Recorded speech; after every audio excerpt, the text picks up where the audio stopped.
So, the adult game studio Illusion has announced that on the 31st of August 2023, it will be ending all of its activity as well as the sales of all of its games across all channels. And as someone who has worked in this space for about a year and a half in the past, I figured we could talk about this for a little. So usually I don't like to talk about current event stuff like this due to the fact that by virtue of all information not being out there yet, we can't really come to the most accurate conclusion, and therefore I can't present you guys with the most detailed explanation I could give, which is what I would usually prefer to do. But with this current situation, it does seem like unless an insider comes out with even more information in the future, we probably won't be getting more information out there than what is already out there. So obviously we're going to be talking about an adult game company, so some of the content is going to be like that. But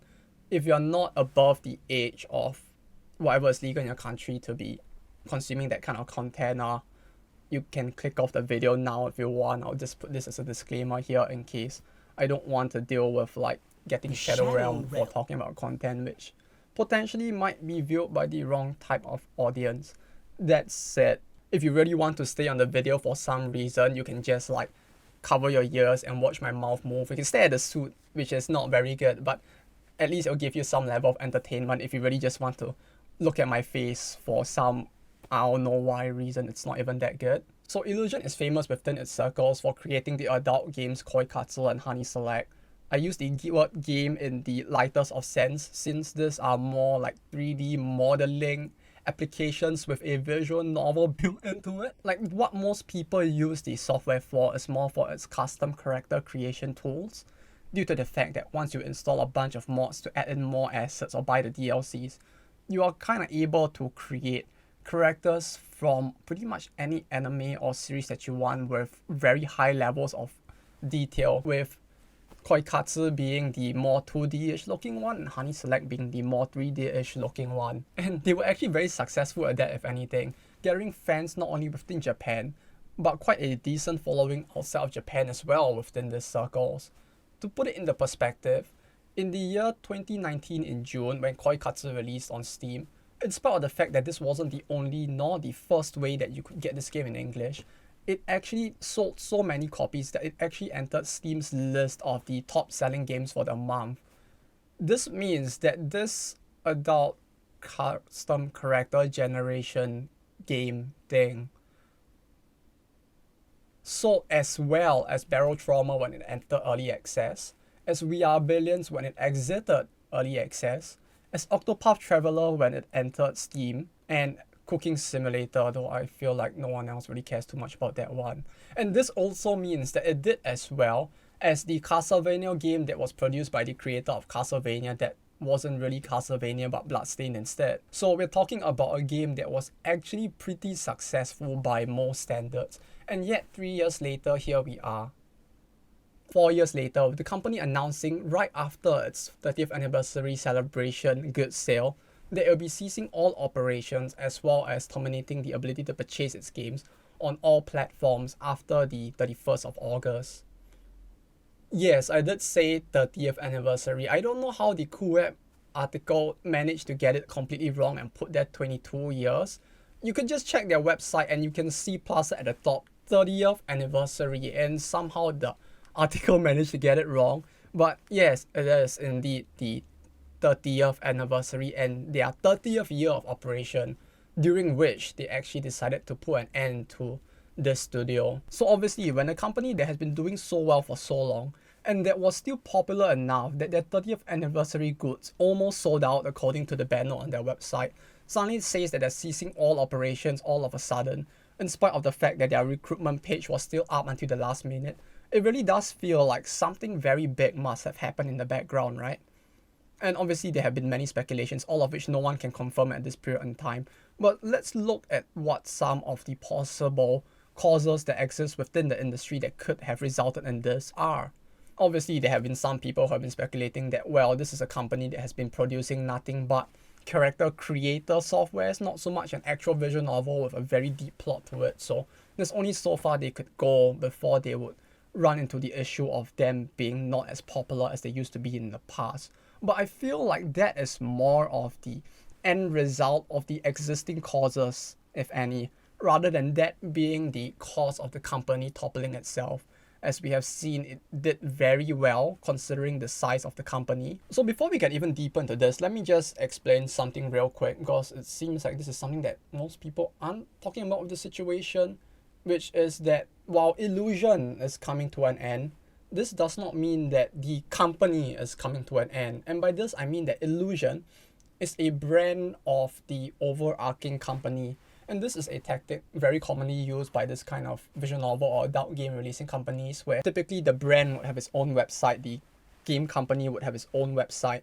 and they would do most of the work through the game company. But if you ever need to reach them for some corporate reason or whatsoever, you would have to go through the company website. And they typically try to hide this as hard as possible from people who can't be bothered to look for it. It's almost like some kind of Batman shit where they're like living a double life as a very normal and upstanding looking company dealing with IT solutions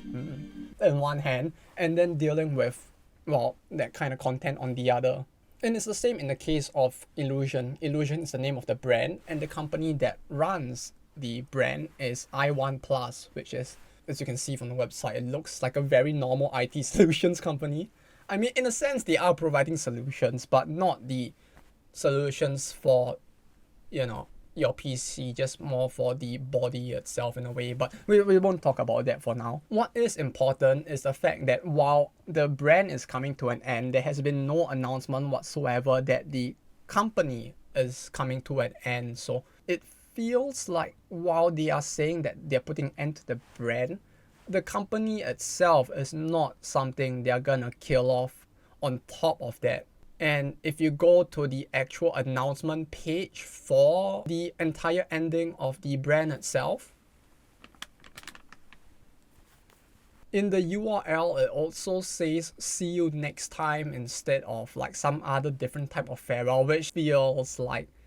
a little cheesy. But at the same time, the fact that that was used instead of something like "goodbye" or "thank you for everything," or something that is more affirmative of an actual full ending to everything, it does make it feel that perhaps all of this could potentially be the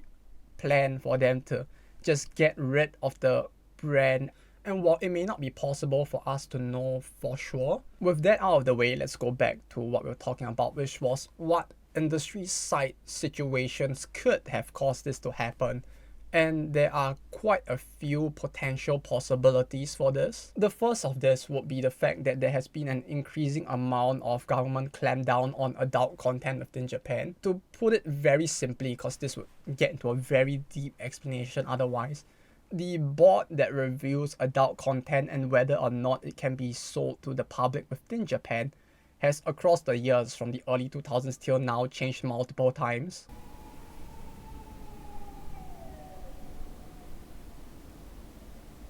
Hopefully they're not coming after me. And with each iteration that the body that has been doing these checks has changed by, it has gotten stricter and stricter, both in terms of what can be shown and the restrictions on the type of genres and fetishes that this kind of companies are allowed to cater to as well. So funnily enough, we actually exist in an era now where it's actually harder to produce R18 content as a corporate registered company rather than as an individual. So the random dude who produces his work and puts it on those very sussy sites that allow you to sell like doujin R18 works actually has an easier time than the company, due to the fact that these people aren't being checked in the same way that those companies would. Adding on to that is the fact that there has been an increasing scrutiny on this type of companies, and as a result there has also been some level of boycotts across the years, be it socially or by corporations as well, to try and put some pressure onto these companies. In fact, Illusion themselves were involved in one back in 2009, and although the articles that supposedly existed according to this Japanese wiki pages sources here imply, they can't actually be found anymore and have been removed from both of the respective websites. So I can't really confirm them, but more often than not, this website is one that tends to be of high level of reliability, which indicate that a specific game which has been alluded to being the game by Illusion had apparently been boycotted, or there were urges to boycott it in New York as well. due to the fact that there were certain R word related themes in it back then, before they started making all of this more like character generation tool-ish games. It has been known for a while within the industry that even the credit card companies themselves have been trying to put pressure on these companies by choosing not to offer them the same services that they used to in the past. One of the biggest of such cases is the fact that MasterCard is no longer usable on DMM, which for those of you who know DMM, it's where like Can't Caller and some very boomer games are, but there's also another side to the website full of adult content, and as a result,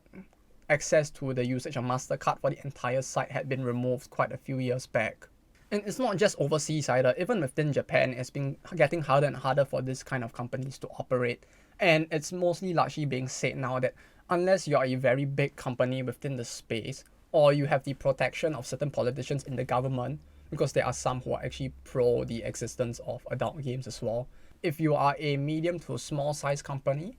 continued existence even might be difficult for these companies now and going forward.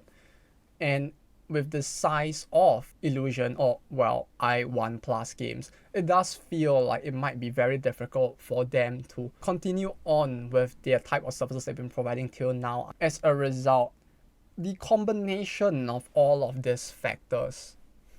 might have been what led to them deciding to close down. In fact, when you look at most of the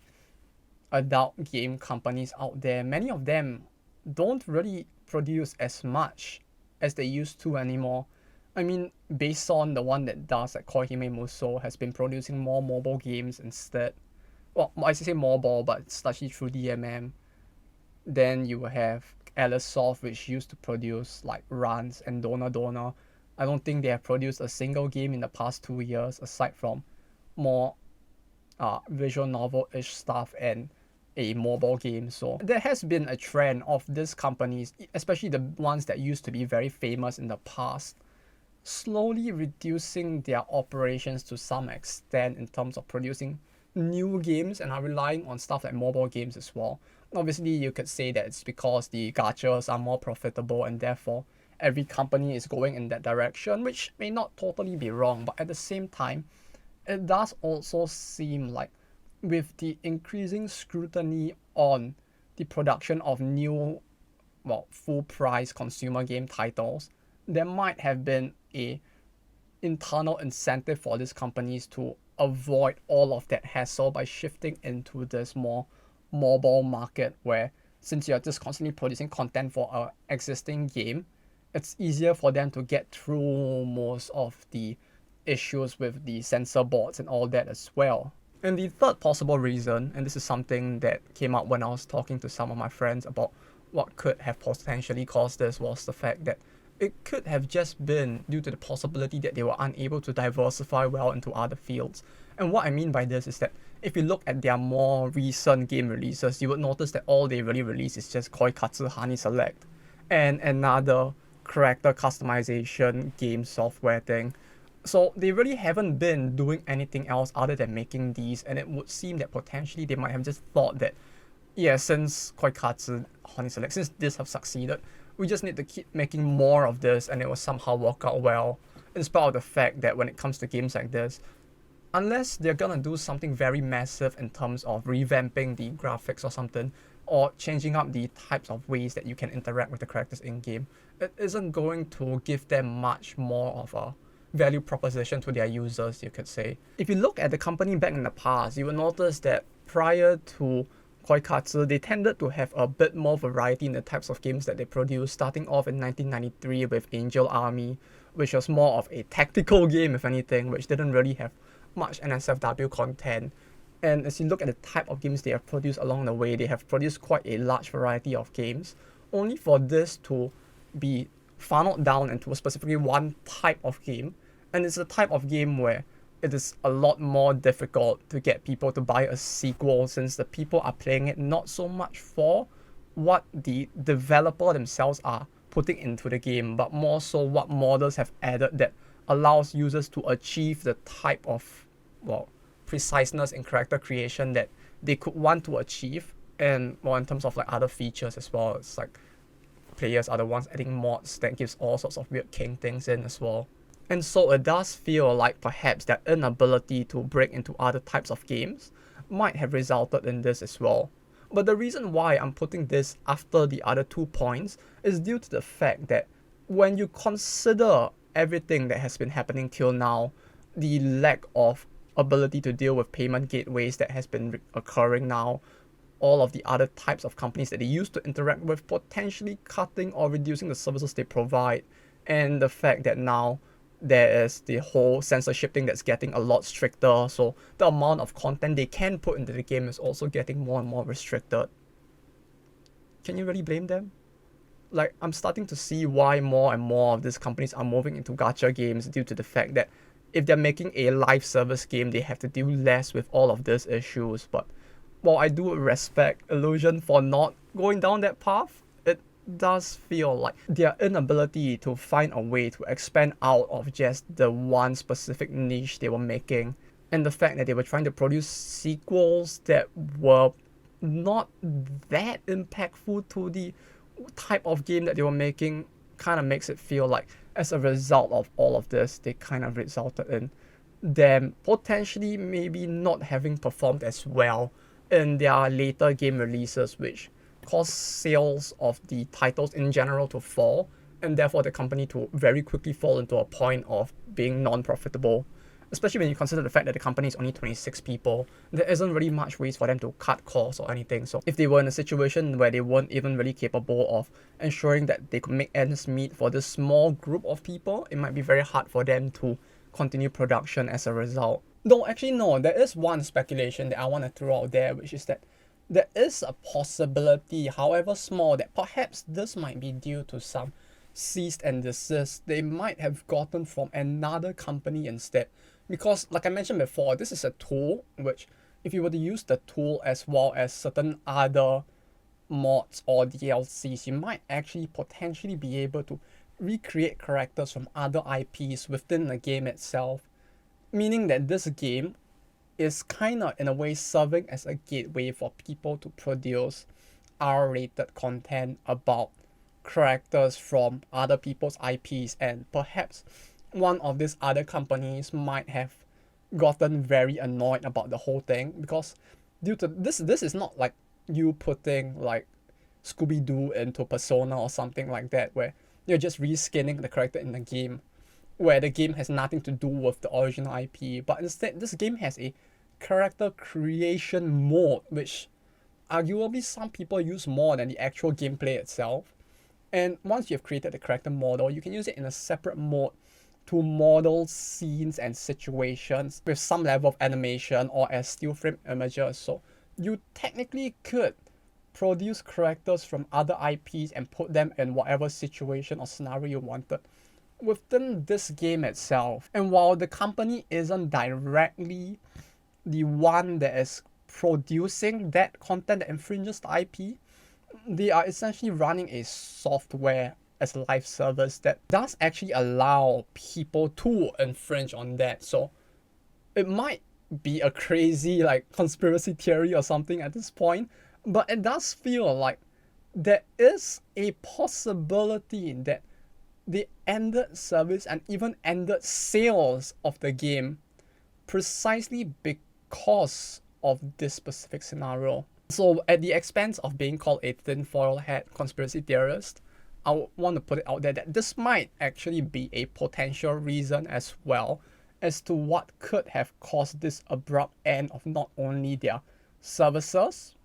but also sales of their past works across all platforms in all ways, shapes and forms as well. But yeah, that's all I really have to say on the situation at hand, both what is happening and what I know on the situation. I don't know if we will ever truly get closure as to why this happened to the company. To the Kumers out there, my condolences, since it seems like this has been a very popular Kuma game for Kumers to kum to, so y'all gonna have to find some new way to whack it off, I guess. But even if there was additional information that comes out in the future, I might not cover it in a full video like this. I might just do a very short on YouTube. Or something, if there's actually a need to cover anything else that comes out in the future. Or maybe like a 5-minute video or something actually short, unlike everything that I have called short that ended up not being short in the past. But for now, that is the plan at hand. Hopefully you guys found some of this information helpful or interesting, perhaps. I don't know if you guys have any opinions on the issue itself. If you have any, do let me know in the comments down below, be it speculations on why you think the company could have ended, or if perhaps I got something wrong in the video, do let me know as well. I'll be going back to the regular video schedule for everything else after this, which was the one I put up in the other video. I don't know if that video is out yet, but in that other video. So this is the list of videos I'm planning to release in the coming month or so period. So if you're interested in any of those types of videos, do feel free to subscribe and look forward to that. Otherwise, hey, you could drop a like, maybe give me a comment or something if you like the video. But yeah, that's all I have to say for this one. I'll be going back to work on the rest of the stuff now. So have a good, until we meet again, time. Take care and bye-bye.